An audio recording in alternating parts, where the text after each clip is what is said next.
There are 3 things to know for Wednesday, April 24th.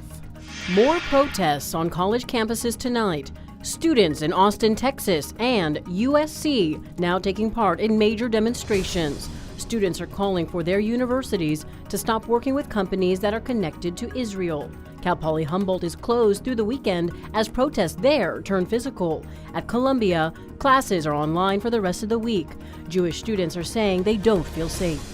I don't mean to diminish that, but I'd say the majority of my friends, especially Jewish friends, feel a sense of insecurity at this time. House Speaker Mike Johnson was at Columbia University expressing his support for Jewish students during these protests.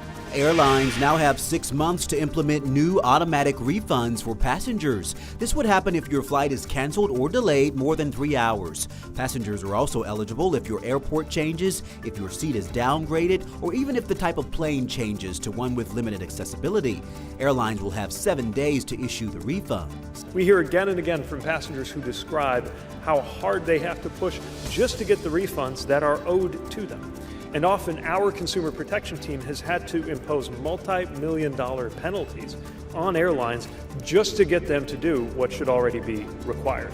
Refunds could also be issued for things like a lost bag that doesn't get to you within 12 hours, or if the plane's Wi-Fi doesn't work. 5 middle school-age boys were taken to the hospital after a high-speed police chase crash in Los Angeles. It happened in Boyle Heights. Officials say all the boys in the car were between 12 and 14 years old. Police believe they stole a Kia Forte that crashed. Officers tried to pull the car over before the 14-year-old driver took off. They only had moderate injuries and are expected to survive.